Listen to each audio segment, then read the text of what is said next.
Welcome back to CFO Weekly, where we're talking with financial leaders about how to build efficiency in their teams, create time for strategy, and ultimately get results. With your host, Megan Weiss. Let's jump right in. Today, my guest is Naveed Tejany. At OJO Labs, Naveed has been able to flawlessly execute the most important strategic milestones such as fundraising, acquisitions, and government partnerships, while not losing sight of the company's long-term vision. As CFO, he oversees financial reporting, financial planning, corporate development, and business operations. Naveed has worn multiple hats since joining OJO in 2015 as one of the first few employees, helping iterate on the early product and shaping the initial product strategy. Over the years, he has recruited top talent to the organization, established critical financial and human resource systems, and opened OJO offices in Austin, Texas, and Vaux Fort, St. Lucia. Under his leadership, the company has raised over $130 million in venture capital from top-tier, mission-aligned investors, and also successfully acquired and integrated 4 companies. When looking for investment partners, Naveed understands that raising capital from the right partner is critical. Many of the investment partners from whom he has helped secure funding are strategic partners and customers, which aligns interests and the commitment to mutual success. When Naveed is away from the numbers, he can be found supporting his wife's software company that provides a rich computer science education to K through 12 students across the country. Locally, Naveed makes a continued effort to meet with emerging finance talent to offer career advice and mentorship, something he was the lucky recipient of and is determined to pay forward. He is deeply invested in ensuring that the city of Austin attracts the best and brightest talent to support the rapid growth they are experiencing. Naveed, thank you for joining me today. I'm honored to have you on the show. Absolutely. Thanks for having me, Megan. Today, we're going to be discussing one of my favorite topics, which is talent, how to attract, train, and retain the best and brightest. It's getting more and more difficult. In fact, I just read an article this morning that the U.S. is facing one of the worst labor shortages in history, and it's not just at the lower levels. So, Naveed, I'm very excited to hear about your experience building high-performing teams and keeping them. So let's get started. Sounds good. First of all, tell me about your career progression and how it is that you got to where you are today. Yeah, sure. So I grew up in an entrepreneurial family. The topic at the dinner table was often business. And so I got my dinner table MBA, I would say, early on in my life. And I think that's what initially sparked my interest in the world of business in general. I was always quantitatively inclined. And so when I was thinking about colleges, I gravitated towards the finance path, not really knowing what it was about, but knew that it sounded pretty good. And so applied to a few schools and landed on NYU for undergrad, which is a great finance school, great city to be in, obviously, for finance. But when I started, I realized, the textbooks I know that I have to go get. That sounds good, but what do people do in this field? And so almost immediately, I got an internship and at a hedge fund. It was an admin role. I remember stapling papers and putting reports together. But for me, it was really just important to be around that environment to understand, is this something that I want to do? Because if I don't, I need to get out now. NYU is not cheap. Yeah. So that experience was wonderful. In doing the admin work, I learned what the analysts were doing, and then eventually convinced them to give me more advanced work and really understood that world and thought that I could do that. So I worked all through college just to have that experience. And then, not going to lie, a little bit of money in your pocket in New York City was kind of nice. So that was a meaningful experience for me and really got me started. So I started out of NYU at a firm called Credit Suisse, which is an investment bank, as an investor. So there were about 30 of us, and we were managing over $20 billion in assets. So I learned quickly what responsibility looked like, and that any mathematical errors could be very costly. So that was a wonderful experience. I would say that's where I got my formalized training. Even today, I tell folks coming out of college, like, having that background and sort of base is really important for a lot of people, not all people, but for me, certainly it was a meaningful experience. And so through that experience, I I had to follow companies. I had a portfolio, and I would talk to CEOs and CFOs of these companies and super interesting businesses. And I realized that I may actually have more interest on being on the other side of the table. And so that's when I started to reflect when I was around 24 years old, thinking, I could do the Wall Street path for a very long time, but I don't know that I will ever want to leave to go operate at some later point. So maybe I go try that out now. So in 2010, I joined Yodel, which was an online marketing company, venture backed, and was about a $30 million business. So it was sizable enough as a risk averse finance professional. I thought that was a good leap to take, and went over to work for the CFO there as the first financial analyst. And so that was my first foray into startups, and that was a very meaningful experience for me. And that business grew dramatically. And actually, the founder of Yodel is the current CEO of my current company, OJO, and that's actually how I met him. But after Yodel, I went off to business school at Wharton, just to sort of reflect and get that sort of higher level education. And then moved down to Austin, Texas, where I live currently, for another startup called Main Street Hub, prior to coming to OJO. And today I'm CFO of the company. I've been here since 2015 as a second employee on the team, and we are, over 750 strong today. So seen a lot of growth. Wow. Yeah. Sounds like you've lived through a lot of adventures and very impressive career and education. So as you look back throughout your career, are there any particular stories or moves that really stand out in your mind as being a turning point? Yes, I would say that decision to leave Wall Street and go to Yodel was a very important and pivotal moment. If I hadn't done that, I don't think I would be in the startup role that I'm in today. And so that was really important. At Yodel, I learned a ton. I left a very lucrative job to go to, kind of not starting over, but also starting at the very bottom at Yodel. But in 2 years, we went from 30 million in revenue to 90 million in revenue. I was able to do a fundraise round. We acquired a company. We went from 250 employees to nearly 1,000 employees, and the finance team ballooned. I learned how to hire and hire well when I was there. And that group of people that we formed at Yodel, working for that CFO, is a group that I am very much connected to today. 14 of us are CFOs of different companies, or COOs or CEOs. And so that kind of legacy that our former boss left there, and from there on, was something that was really inspiring and continues to inspire through today.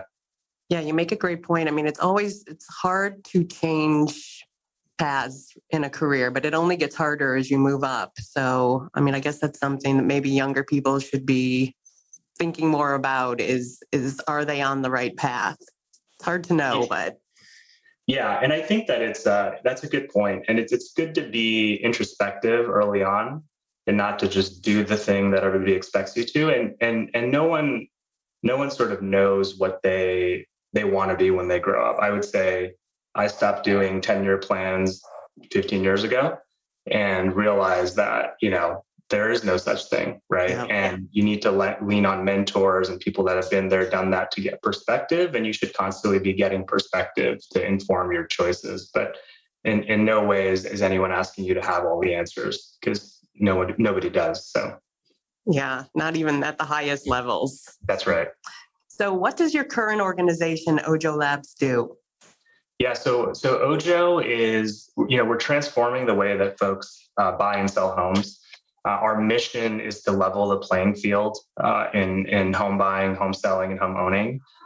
Generally, we believe that this space, while is going digital, is not serving every consumer in the same way.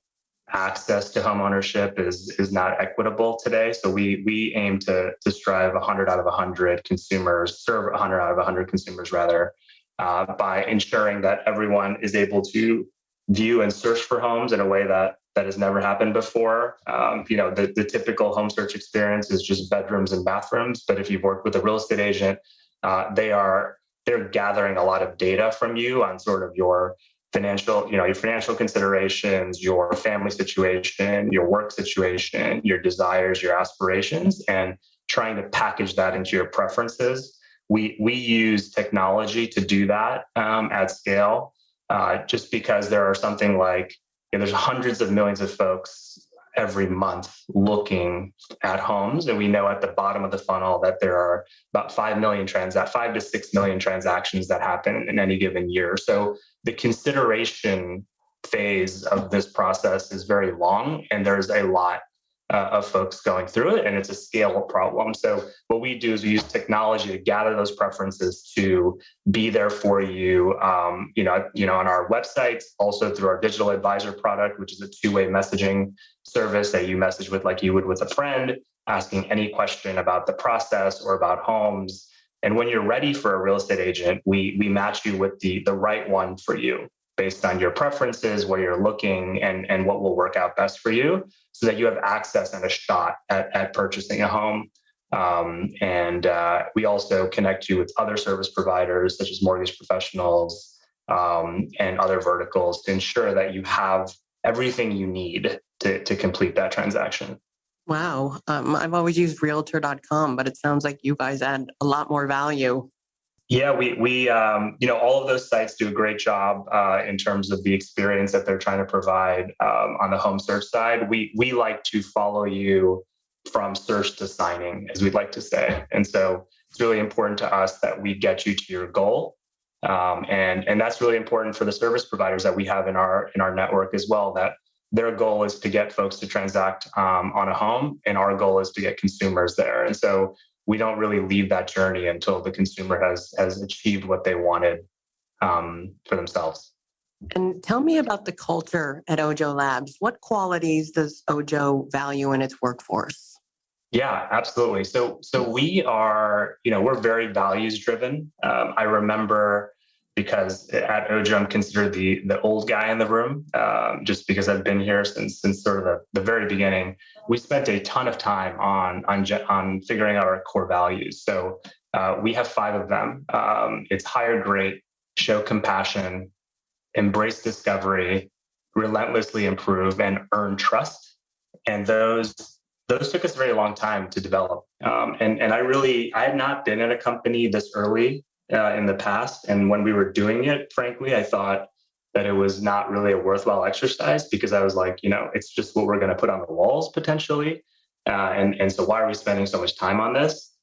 I've realized that that's not true at all. And so we live these values every single day. And it's one of those things where if someone is not, you hear folks will say, hey, like one of our values is to hire great, as an example. Are you sure this candidate checks the boxes that we had outlined when we started? Are we settling, right? Is it not the right fit for them or for us?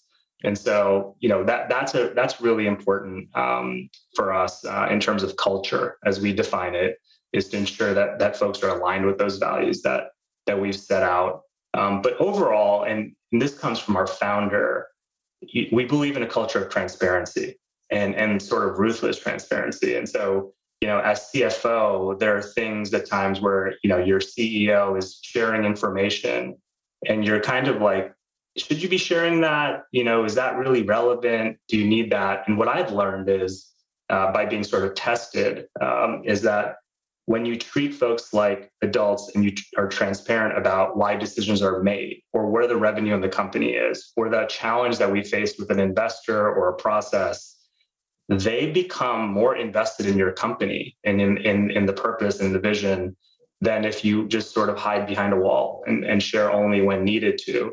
I think so many folks come to work and spend, way more hours at work than they do many times with their significant others or their families. And so it's important that they feel like they're getting the full truth and seeing everything. And that really drives our culture. We have a high performance culture. We hire incredibly well. And we're fortunate about that. And so we have to make sure we retain talent. And doing so requires the value-driven culture, setting them and then living them. I feel like the default is always to protect people by, not divulging all the information, but that always causes more anxiety in the end. So I like the fact that you guys believe in transparency. Yeah, absolutely. And I believe that the transparency, when you think about it, provides certainty in a way. Lack of transparency creates uncertainty and paranoia and leads to unproductive outcomes. I think in the last 18 months or so, as we've lived through COVID, we realize that the world is an uncertain place, especially at home, right? Usually folks go home and it's your family or another, or you're living on your own, but you have your environment, you have your routines. That whole world has been rocked. And so we realize that in the workplace, you need to provide that certainty. And so in the last 18 months, we become more transparent, not less, right? It's become more transparent on why we make certain decisions around office closures or reopening plans, or why we take away certain perks, or what we're doing with certain investment areas in the business. Like those are things that are really important to provide, specifically in times of uncertainty, I would say. And having been there since the beginning, what are your proudest achievements since joining OJO? Yeah, I would say, we've been lucky to have done incredibly well over the last, I've been here almost 7 years at this point. And so, we've grown incredibly well. If you look at a stat on just sort of like the Inc. 5000, our 3-year revenue growth is near 7,000%. We landed at number 49 on the Inc. 5000 list this past year, and number 1 in Texas. And so we've enjoyed that external validation. But I would say that the internal validation of just being at a company where we've hired some of the best and brightest in our space, whether it's technology and product, or it's finance, marketing, operations. We hire the best that we can find that align with our values, and that is what I'm most proud of when I think about it. I come to work, if I'm having a tough day, it's just the people that I'm looking at, whether it's boxes on a screen or people in an office that get me going, right? That's actually what motivates me and so many of us. And I mean that when I say, like, when we put that value down as our first one, the hire great one, that has really defined how we've done and also our achievements. Outside of that, we've done sort of 4 acquisitions to date. We've raised over $180 million from really great investors. And when I say great, I don't just mean great firm names. I mean the partners. I think that the people you raise money from are just as important as the firm name, if not more important. And we've got a very supportive investor base that supported us through a very challenging time last year, as everyone went through. And are always there for us, regardless of what we need. Yeah. So I guess it really comes down to the people and who you surround yourself with. I think it can be, it can make or break, enjoying your career versus not. Absolutely. And so you're fortunate to work for a fast-growing company, but that comes with its own challenges. So how do you make sure that you're hiring the best talent when you look for talent for each role? Yeah, absolutely. So we're very intentional about our recruiting process. That's an incredibly important part of hiring great. And it maybe what I'm saying sounds obvious, but it's important to say out loud and say it's intentional and structured. And so, our processes internally, we ensure they're equitable. And so one example of that is, we create competencies that we need for a role, right? So often in a job description, you'll see you would have these qualifications, but then also here are the tasks that you're going to do.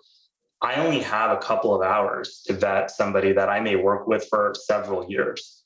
So I need to be incredibly thoughtful on the questions that we're going to ask to evaluate those competencies. And so having those down on paper, sharing them with the entire interviewing team on our side, and saying, hey, you're going to evaluate, as an example, growth mindset on this person. And here are the 6 questions you can choose from.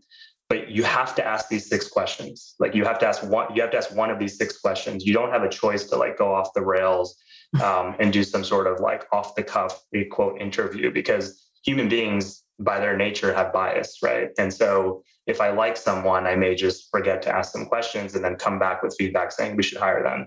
But when we go through our roundtables after the interviews, which we do after each set, we ask, did you ask this question? And if you didn't, I've had situations where I've re-interviewed candidates, apologized to them, said, hey, I'm sorry that we didn't get to the questions that we wanted. Would you be willing to re-interview? In some cases, a candidate may not be willing to, and that's totally fine because that's on us. And in other cases, we've seen they said, yeah, I'd love to spend more time with you. But having sort of that question bank is important, and being scripted is okay, because that's the only way you can ensure that you're equitable and you're being objective. And so that's a really important part of hiring well. We also train our teams on the art of interviewing.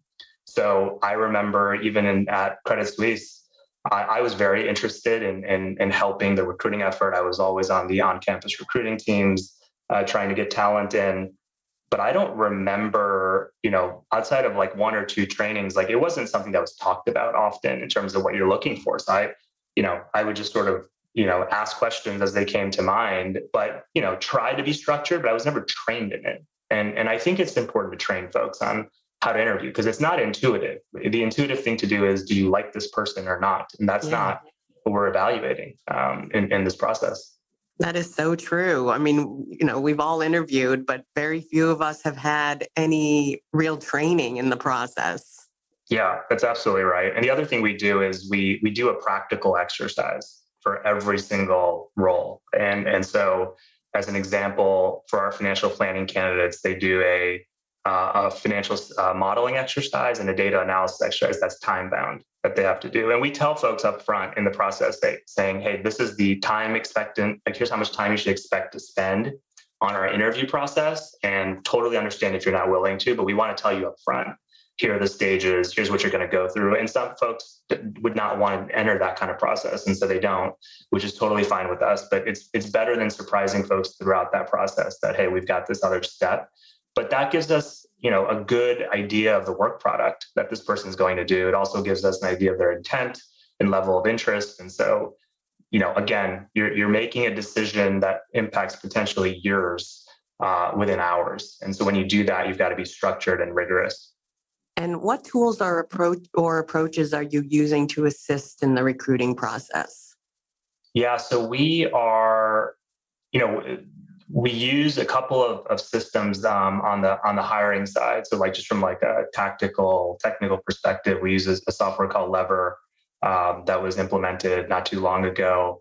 It compiles the feedback. We ensure that every manager is adding feedback after the interview. And it's important to do it as close to after the interview as possible. And I have to admit, there's been times where I've, waited a day and then I'm looking for my notes and I'm like, oh my God, I don't remember this, right? And so it's really important to follow that kind of process and write it down. And then, as I mentioned, the roundtable. So we don't just say, put your feedback in, and then I look at your rating and I say, okay, if they're all pluses, I go ahead and hire. Usually there's a lot more context behind that rating. And sometimes the ratings are not as objective as you think. And so you have to tease out the feedback in a roundtable type discussion. So our recruiting team does a wonderful job of coordinating that whole process and also scheduling candidates.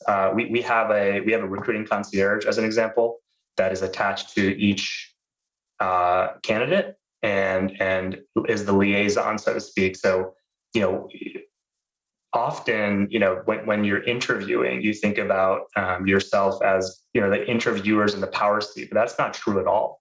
It's actually a two-way street.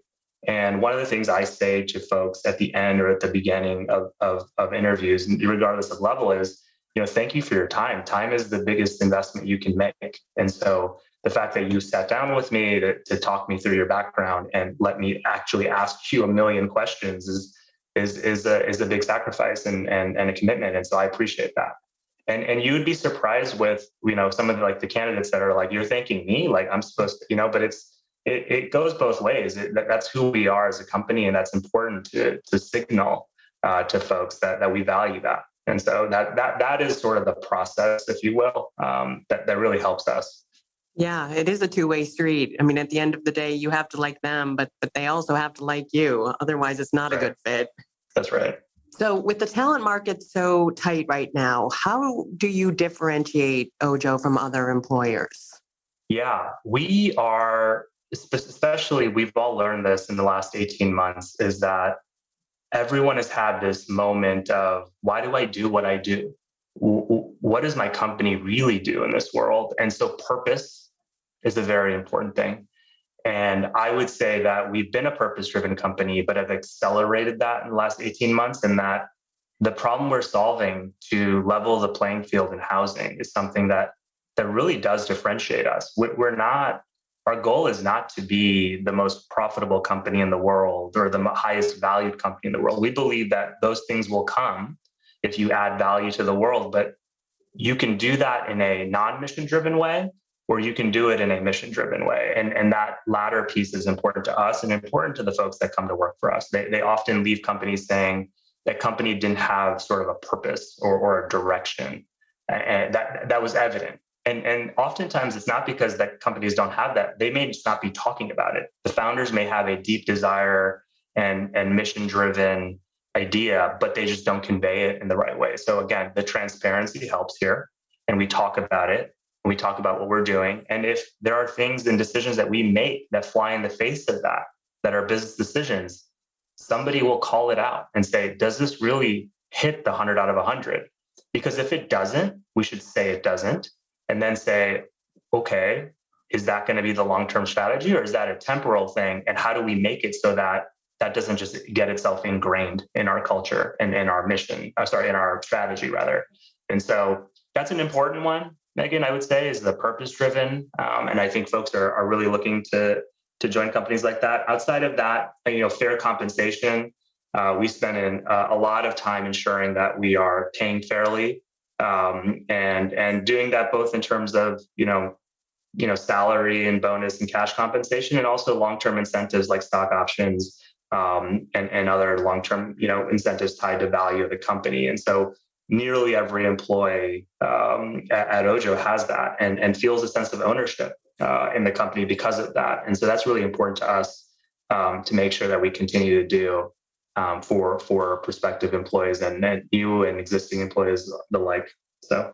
And your point about being purpose-driven, I feel like that's so important these days. Companies could have maybe gotten away with that 20 years ago, having no mission, but times have changed and people want to feel like they're doing something meaningful. That's right. Absolutely. And of course, attracting talent is only half the battle. I read a statistic not too long ago that the average employee changes jobs every 4.2 years. So how do you make sure that you retain your top talent? Yeah, I think there's a couple of things. So I mentioned the compensation thing, which is, I could almost say that's table stakes. I don't think that's a differentiating factor, right? If you're not data-driven in how you pay and paying fairly and having short-term and long-term incentives, that's sort of, it's very hard to win in that, without that. I would say beyond that, it comes down to sort of active feedback and career discussions that are happening ongoing. So, we do the annual performance review, we do 360 reviews, we have those forums and those processes in place, which a lot of companies do. But I think active feedback, meaning in the moment feedback, is really incredibly important to do and engage in. And it's not intuitive for most people. And it sometimes feels like it could be confrontational if it's negative, if it's constructive. But this goes with both sides, right? It's positive or constructive feedback needs to be given in the moment. Feedback needs to be given in private, praise in public, right? That's the rule. But it's important to make sure that folks are getting that feedback on how to improve. And especially if you're going to hire high performing people, they expect to improve. They want to improve. Often, I've got folks on the team, on mine and others, where you'll give positive feedback and they'll kind of want to race through that. And they'll say, well, tell me what I can do better. Like surely there's something I can do. And they're looking for that. They're craving that. And so ensuring that you're doing that in the moment when there is an opportunity, it really helps retention, which is interesting because otherwise folks are not feeling like they're learning or that they're growing, or they have this heightened sense of like what they can do and like what they're doing, they're already amazing at. And so there's no room for growth. And so why should they keep doing it? That's one thing. The other thing is having the career discussions. I ask in the interview process at every level, careers are long arcs. So, and their journeys, you're going to be on this journey with me for some period of time, hopefully for a very long time, maybe a short period of time. But in any case, like, where am I taking you to? What is the end goal for the next 5 years? Again, I don't ask anyone for longer than that because I don't think it's practical, but what's and maybe you have a long-term goal. And so that'll come out, but then we can deconstruct how the opportunity that you're in currently will translate into that in the future. And that comes back from that Yodel story that I told you, where, there's so many of us that have become, heads of these various companies.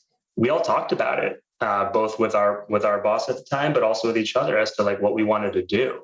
And so that was important because that it's not, it's not happening right away, but at least everyone knows what the goal is, right? When I was at Yodel, I was very vocal about wanting to start a company. And that's actually why John Berkowitz, who's CEO of OJO, like knew that, hey, Naveed had this entrepreneurial itch back then.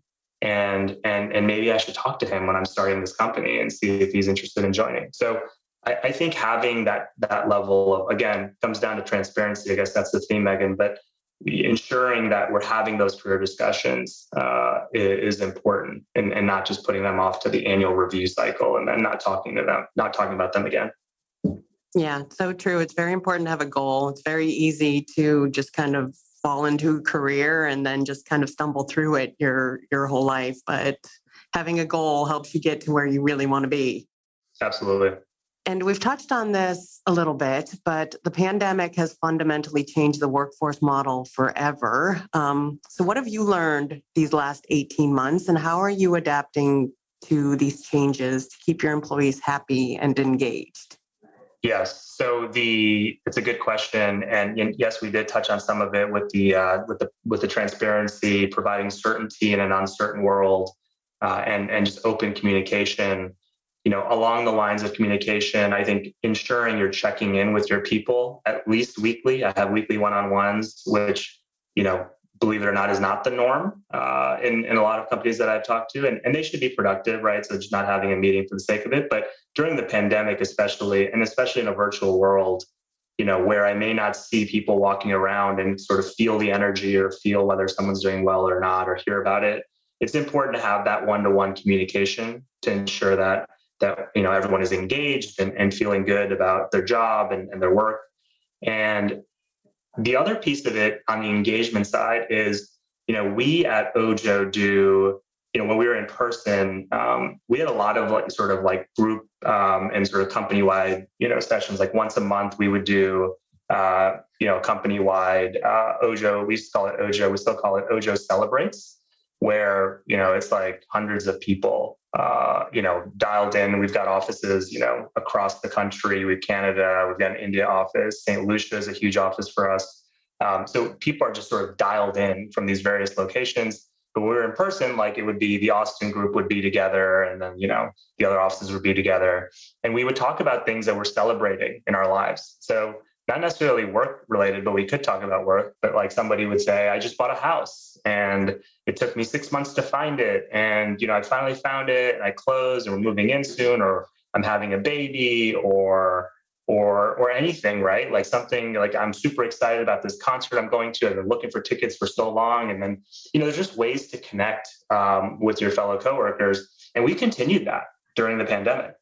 And believe it or not, like we continue to get almost full attendance in these things. We thought as a management team that, hey, we're going to see some drop off, like when it's virtual, like people don't have to attend, it's not mandatory, but people dialed in even more, I would say, right? And so that kind of engagement is incredibly important. Our people team has done an incredible job outside of that, keeping folks engaged. I think if you were to walk into one or get onto one of our Zoom meetings, you would see almost everyone wearing an OJO t-shirt or OJO hat or some sort of OJO gear. I personally do not have any regular clothes left. I think I just have OJO t-shirts. And so my hope is we never change our name, because then I would have to go buy a lot of things. But, and it's not just to give swag, right? It's the idea is that we've been sending these monthly boxes to folks, or quarterly boxes rather, that have like a nice t-shirt. They've got like, and it's like a survival kit for COVID. So you've got like a Yeti, you've got like Post-it notes, you've got like, little motivational things that you can put on your desk. Things that tell folks that, hey, we're thinking about you, and we're still engaged, we're still here, we're still top of mind. Those things are really important. And so that's changed in my mind, the workplace model, which is, I believe that most companies will be in this hybrid space. I don't think the office is dead. I think the office will be a useful collaboration space, but you will have this hybrid model. So how do you keep folks engaged in that? And we've learned that muscle over the last 18 months and done a pretty good job at it. And we're going to continue doing that. I think in ensuring that engagement level exists. And finally, and very important, is measure it. We measure everything, and we measure employee engagement, employee satisfaction. Sometimes folks will say like, there are just like too many of these surveys. And we're like, look, we spend a lot of time ensuring that we're doing the right things. And that's one of the only ways we can go get feedback in the virtual world. When we go back to hybrid, there will be more informal opportunities to gather that feedback in person and whatnot, but you got to measure it. You don't know what's happening behind that screen if you don't measure it. So that's an important part of it as well. And as you're bringing on new people to the company, how do you get them incorporated into the culture like immediately? I think a lot of people are worried about how that's going to be done in a virtual world. Yes, that's a good question. So we obviously send like the typical package of like, you're getting all of your OJO along with your equipment. You're getting, your t-shirts and your hats and this and that. That's so great. I love that. Yeah. And that's, it feels like there's so many posts that I'm like, is every company doing this? And it's not actually the case, but people, when they get it, they want to post about it. They want to talk about it. It feels like a very welcoming experience. When I started at OJO, even as a second employee, like John sent me, like a basket of goods. And it was like, hey, thank you so much for joining the company. Like, I'm super excited. There's only two of us, right? So, but it felt like I was getting on board. I was doing something. So I think that like sort of physical, like I'm giving you something that represents that you're part of our family, which is how we treat our employees, is important. And then right away, I would say every 3 weeks or so, or maybe every month, all new hires have a 90-minute session with our founder, who walks through the history of the business, our strategy, where we are currently, what our goals are as a company. And then it's just like a Q&A and that anyone can ask. And so that has been super important in this virtual world, because most companies will onboard you and then like you kind of get it. If you're a publicly traded company, you can just like look online and see what like all the different parts are and where you fit in. But when you're not, it's helpful that the founder is sitting there with you, showing that passion, showing why he does this and what it means to be at the company. And so that's an important part of how we onboard employees. Yeah, that's great. Sounds like a very welcoming environment. Yeah. So what is your view on continuing education / training? Do you think this is something that should be mandatory or voluntary?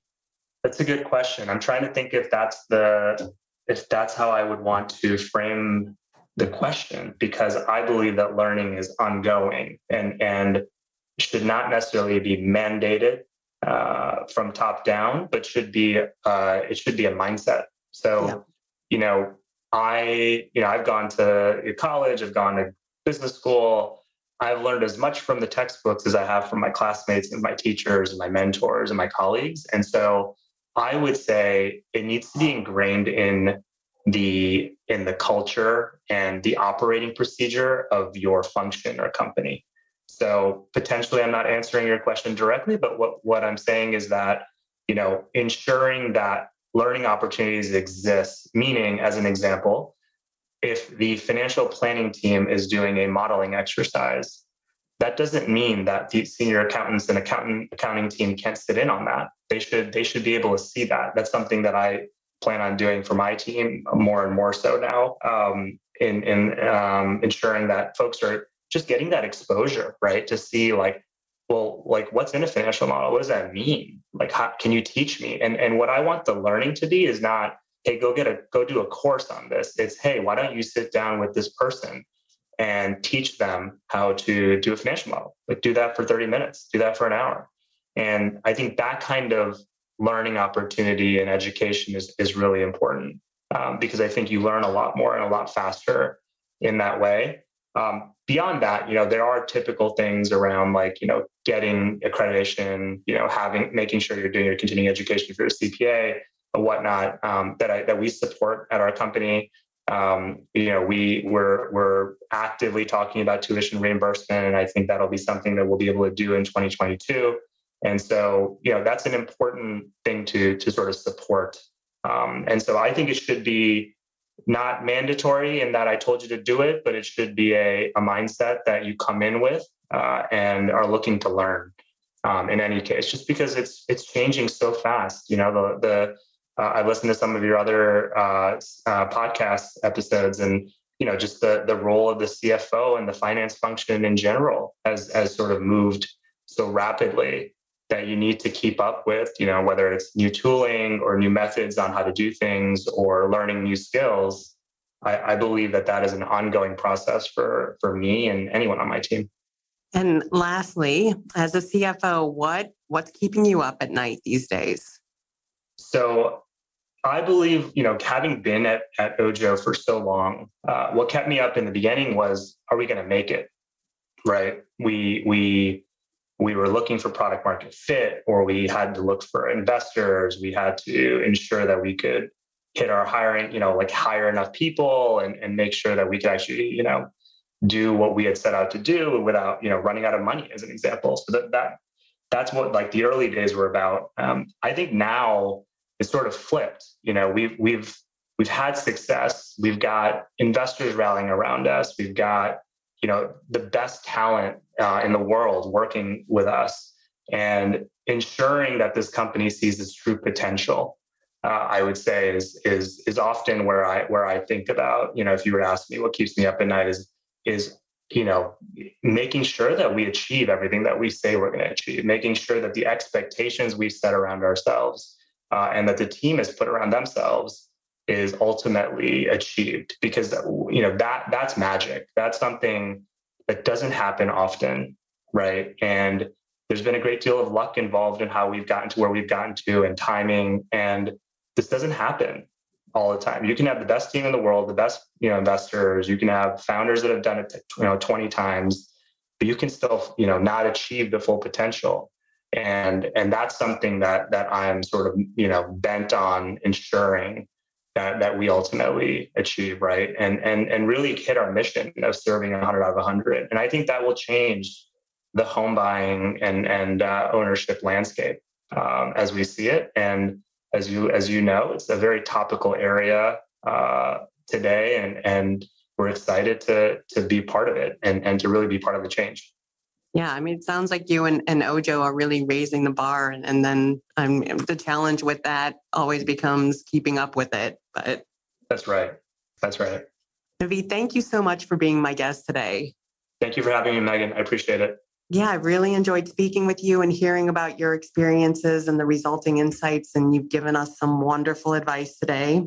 I appreciate you taking the time to be here with us today, and I wish you and OJO Labs all the best. And to all of our listeners, please tune in next week. And until then, take care. If you're ready to boost efficiency and streamline your accounting processes at significant cost savings, it's time to talk with Personiv. Their people-powered solutions have transformed the delivery of back-office tasks and general accounting functions for decades, partnering with clients to provide everything from accounts payable to payroll services. See what Personiv can do for you by visiting personiv.com. You've been listening to CFO Weekly, presented by Personiv. Please subscribe wherever you get your podcasts to hear all of our episodes. Want to learn more? Check out personiv.com. Thanks for listening.